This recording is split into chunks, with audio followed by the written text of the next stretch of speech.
Supreme court ने न तो लखनऊ से वकील के आने का वक्त दिया और न ही देहरादून से। कांग्रेसी नेता और घोटालेबाज नेताओं के पसंदीदा वकील अभिषेक मनु सिंघवी जैसे ही सुप्रीम कोर्ट में पीआईएल लेकर पहुंचे, कोर्ट ने हर बार की तरह इस बार भी सुनवाई शुरू कर दी और सिंघवी की बातों को मानते हुए कांवर पथ पर नेम प्लेट लगाने के आदेश पर अंतरिम रोक लगा दी। फैसले के बाद क्या कांग्रेस, क्या टीएमसी, क्या अखिलेश सब चिल्ला उठे कि सत्य की जीत हो गई, सेक्युलरिज्म बच गया।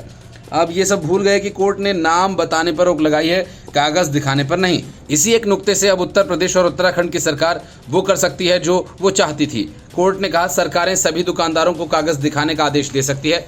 कोर्ट ने कहा कि पुलिस वाले डंडे के जोर से दुकानदारों को नाम छाती पर लटकाने को न कहें, लेकिन यूपी सरकार कानून के रास्ते पर चले, उसने तरीका भी बताया। कोर्ट ने बताया कि जिस कांग्रेस के वकील सिंघवी ये याचिका लाए हैं, उसी की सरकार 2006 और 2014 में पहले ही इस बात का इलाज कर चुकी है। कोर्ट ने कहा कि 2006 में भारत खाद्य सुरक्षा के लिए एक कानून लाया गया था। इसका नाम food safety and standard act था। इस कानून में कहा गया कि कोई ढाबा, रेस्टोरेंट या होटल जो खाने के नाम पर कुछ भी बेचता हो, उसे सर्टिफिकेट लेना पड़ेगा, उसे फसाई से सर्टिफिकेट लेना होगा। लेने के बाद इसे दुकान के बाहर साफ अक्षरों में लिखना भी पड़ेगा। इस सर्टिफिकेट में दुकानदार का नाम, चाहे राम हो या रहमान, लिखा होना चाहिए और साथ ही उसका पता और क्या बेचता है ये सब बताना पड़ेगा। कोर्ट ने एक और नमूना बताया। इसके तहत रेहड़ी पटरी वालों को एक सर्टिफिकेट दिया जाना था, चाहे वो कोई फल ठेले वाला हो या सब्जी घर घर बेचने वाला। इन सबको नाम और क्या बेचते हैं ये बताते हुए सर्टिफिकेट में जानकारी देनी होगी। इसके मांगे जाने पर इसे दिखाना भी होगा।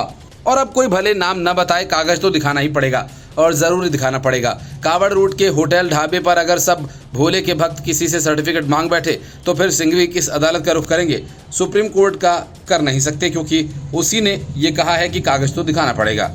ऐसे में यूपी सरकार अब ना सिर्फ फल वाले को अपने नाम की तख्ती हटाकर अपना सर्टिफिकेट चिपकाने को बोल सकती है। इससे नाम क्या, गांव पता सब मालूम हो जाएगा और सेक्युलरिज्म भी सुरक्षा के घेरे में रहेगा।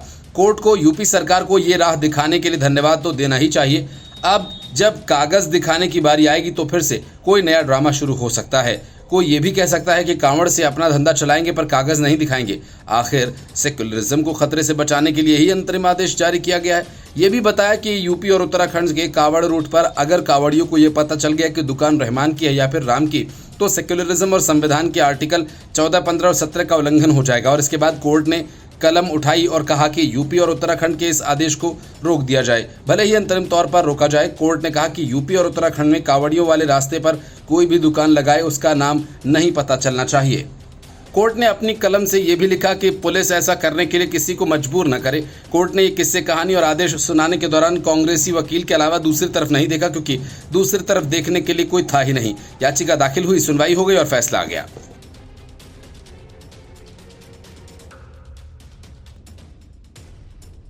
निर्मला सीतारमण ने जैसे ही बजट पेश किया, कांग्रेस और विपक्षी दल उसमें खोट निकालने में जुट गए। लेकिन जब कुछ नहीं मिला तो इस बजट को सरकार बचाने वाला बजट करार दिया।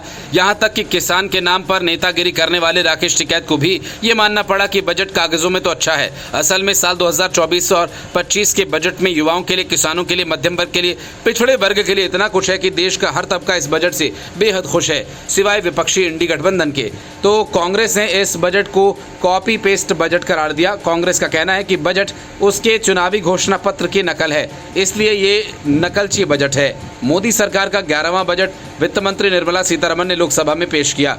बजट में उन्होंने कई अहम मुद्दों को लेकर ऐलान किए और इस बीच भारतीय राष्ट्रीय कांग्रेस ने आरोप लगाया कि ये बजट उसके चुनावी घोषणा पत्र की नकल है।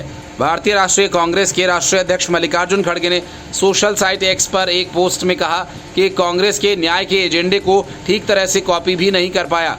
मोदी सरकार का नकलची बजट। मोदी सरकार का बजट अपने गठबंधन के साथियों को ठगने के लिए आधी अधूरी रेवड़ियां बांट रहा ताकि एनडीए बची रहे। ये देश की तरक्की का बजट नहीं, मोदी सरकार बचाओ का बजट है। राहुल गांधी ने भी सोशल मीडिया एक्स पर आरोप लगाया कि ये बजट पुराने ऐलानों और घोषणा पत्र की कॉपी है। पी चिदम्बरम ने सोशल मीडिया प्लेटफॉर्म एक्स पर लिखा कि मुझे ये जानकर खुशी हुई कि वित्त मंत्री एंजल टैक्स को खत्म कर देंगे। कांग्रेस इसे कई सालों से खत्म करने की वकालत कर रही है। हाल ही में कांग्रेस के घोषणा पत्र में पेज 31 पर भी इस बात का जिक्र किया गया था कि अगले पोस्ट में उन्होंने कहा कि मुझे ये जानकर खुशी हुई कि माननीय वित्त मंत्री ने चुनाव परिणामों के बाद कांग्रेसी घोषणा पत्र 2024 पढ़ा। मुझे खुशी है कि उन्होंने कांग्रेस घोषणा पत्र के पेज 30 पर उल्लेखित किए गए रोजगार संबंधी प्रोत्साहन ELI को वस्तुतः अपना लिया। मुझे ये भी खुशी है कि उन्होंने कांग्रेसी घोषणा पत्र के पेज 11 पर उल्लेखित प्रत्येक प्रशिक्षु को भत्ते के साथ प्रशिक्षण योजना शुरू की है। उन्होंने लिखा कि काश वित्त मंत्री ने कांग्रेस घोषणा पत्र में कुछ अन्य विचारों की नकल की होती। केंद्रीय बजट 2024 पर कांग्रेस सांसद शशि थरूर ने कहा कि ये एक निराशाजनक बजट है। मैंने आम आदमी के सामने आने वाले प्रमुख मुद्दों के बारे में कुछ नहीं सुना। बजट में मनरेगा का कोई उल्लेख नहीं है। रोजगार सृजन पर एक इशारा मात्र किया गया। मैं केवल एक प्रावधान का स्वागत करता हूं जो एंजेल निवेशकों पर टैक्स को खत्म करना है। मैंने 5 साल से अधिक समय पहले अरुण जेटली से इसकी सिफारिश की थी। अखिलेश यादव ने कहा कि जब तक किसानों के मुद्दे हल नहीं हो जाते और युवाओं के लिए रोजगार सुनिश्चित नहीं होगा तब तक लोगों को लाभ नहीं होगा। कांग्रेस आरोप पर केंद्रीय मंत्री जयंत चौधरी ने बजट भाषण के केंद्र में युवा और कौशल विकास था। कांग्रेस द्वारा घोषणा पत्र की नकल बताए जाने पर कहा कि कांग्रेस विपक्ष में है और इसके लिए काफी आसान है कुछ भी बोलना। इंटर्नशिप पर बड़ा ऐलान किया गया। रालोद नेता ने कहा कि स्पीच में यूथ और फ्यूचर पर फोकस किया गया। वित्त मंत्री ने कौशल विकास पर बल दिया। नई स्कीम हायर एजुकेशन के लिए लोन में छूट दी गई। वाउचर्स निकाले गए। कई नए स्कीम की घोषणा की। श्रम पोर्टल के जरिए पंजीकृत श्रमिकों को स्किल डेवलपमेंट की बात की। 60 करोड़ से ज्यादा आबादी के लोगों की बात हुई। पहली बार किसी वित्त मंत्री ने इससे पहले इतनी बार विकास कौशल की बात की हो। Bureau report, news of India. शराब घोटाला मामले में गिरफ्तार अरविंद केजरीवाल अपने बचाव के लिए बेहिसाब पैसा खर्च कर रहे हैं। अभिषेक मनु सिंघवी, विक्रम चौधरी जैसे टॉप के कई वकील तो मुकदमे में उनकी पैरवी कर रहे हैं ही, और इसके अलावा हाईकोर्ट से लेकर सुप्रीम कोर्ट तक PIL के नाम पर याचिकाकर्ता बड़े वकीलों को लेकर हाईकोर्ट से लेकर सुप्रीम कोर्ट तक समय समय पर पहुंच रहे हैं। हालांकि अब तक सारी जनहित याचिकाएं खारिज हो चुकी हैं, लेकिन केजरीवाल का ये खेल बंद नहीं हुआ। ताजा मामला सुप्रीम कोर्ट का है, जहां पर एक जनाब जनहित याचिका लेकर पहुंच गए और मांग कर डाली कि जेल में बंद केजरीवाल को वीडियो कॉन्फ्रेंसिंग के जरिए चुनाव प्रचार करने की इजाजत दी जाए। कुछ महीनों बाद हरियाणा, झारखंड, महाराष्ट्र और फिर दिल्ली में विधानसभा के चुनाव होने हैं। हालांकि केजरीवाल इस मामले को लेकर समय आने पर कोर्ट जाएंगे, लेकिन उसके पहले जनहित याचिका के जरिए शुरुआत कर दी गई है। सुप्रीम कोर्ट ने उस जनहित याचिका को सिरे से खारिज कर दिया जिसमें जेल में बंद नेताओं के लिए वीडियो कॉन्फ्रेंसिंग के जरिए प्रचार की इजाजत मांगी गई थी। कोर्ट ने याचिका के पीछे दुर्भावना बताते हुए कहा कि इसमें अरविंद केजरीवाल पर फोकस किया गया है, जो खुद कोर्ट में आने के लिए सक्षम हैं और कई वकील उनके लिए तैयार हैं। याचिकाकर्ताओं ने देश की सबसे बड़ी अदालत से मांग की थी कि गिरफ्तार किए गए नेताओं को चुनाव के दौरान प्रचार की छूट दी जाए। जस्टिस सूर्यकांत और जस्टिस उज्जवल भुइयां की बेंच ने याचिका को खारिज करते हुए कहा कि आप क्यों अरविंद केजरीवाल पर केंद्रित हैं। आपकी पूरी याचिका एक खास राजनीतिक व्यक्ति के संदर्भ में है जो खुद कोर्ट आने में सक्षम है, जो खुद सर्वोत्तम वकीलों के साथ यहां आते हैं। याचिकाकर्ता के वकील CU सिंह ने कहा कि मेरा मानना है कि मुद्दा बहुत महत्वपूर्ण है और इसे कोर्ट के सामने नहीं उठाया गया। जस्टिस कांत ने कहा कि सवाल बहुत महत्वपूर्ण है और कुछ दिलचस्प भी, लेकिन हम इसका परीक्षण सही केस में करेंगे।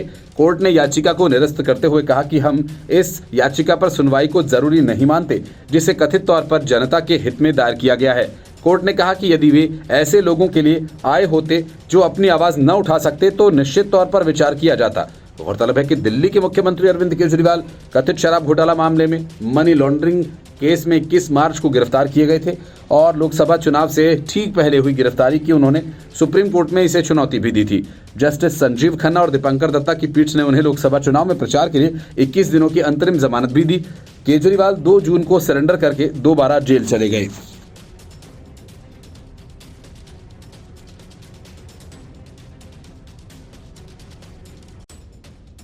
कृषि कानून के विरोध में दिल्ली को 1 साल तक घेर कर बैठे रहने वाले किसान एक बार फिर से दिल्ली में उत्पात मचाने की तैयारी में हैं। इस बार उनका निशाना कृषि कानून नहीं बल्कि 3 नए आपराधिक कानून हैं, जिसका कांग्रेस से लेकर केजरीवाल तक, कम्युनिस्ट से लेकर खालिस्तानी तक विरोध कर चुके हैं। अब वे सब मिलकर किसानों के नाम पर उत्पात मचाने वाले फिर से दिल्ली आने के लिए उकसा रहे हैं। किसान नेता के नाम पर सियासी दलों के एजेंट बने कई पुराने चेहरे एक बार फिर दिल्ली की सीमाओं पर दिखेंगे और सियासत का वही पुराना खेल खेलेंगे जो कोरोना काल में इन लोगों ने खेला था और दिल्ली के लोगों के लिए मुश्किलें खड़ी की की थी। फिलहाल ये किसान महीनों से पंजाब हरियाणा की सीमा पर बैठे हुए हैं। प्रदर्शनकारियों के आगे झुकते हुए मोदी सरकार ने तब 3 कृषि कानूनों को वापस ले लिया। भारत सरकार ने आईपीसी यानी भारतीय दंड संहिता, सीआरपीसी यानी दंड प्रक्रिया संहिता और आईईए यानी इंडियन एविडेंस एक्ट को खत्म कर दिया और इसकी जगह क्रम से भारतीय न्याय संहिता यानी बीएनएस, भारतीय नागरिक सुरक्षा संहिता यानी बीएनएसएस और बीएएस यानी भारतीय साक्ष्य अधिनियम लेकर आई है। अब किसानों को इन तीनों से भी दिक्कत है। किसान मजदूर मोर्चा और संयुक्त किसान मोर्चा की तरफ से यह ऐलान किया गया है वो इन कानूनों का विरोध करते हैं और वे दिल्ली में इनकी प्रतियां जलाना चाहते हैं। इसलिए किसानों से राष्ट्रीय राजधानी की सीमाओं पर पहुंचने की अपील की गई। आगामी स्वतंत्रता दिवस के दिन दिल्ली में ट्रैक्टर मार्च का भी ऐलान किया गया। 1 अगस्त को मोदी सरकार की अर्थी जलाई जाएगी।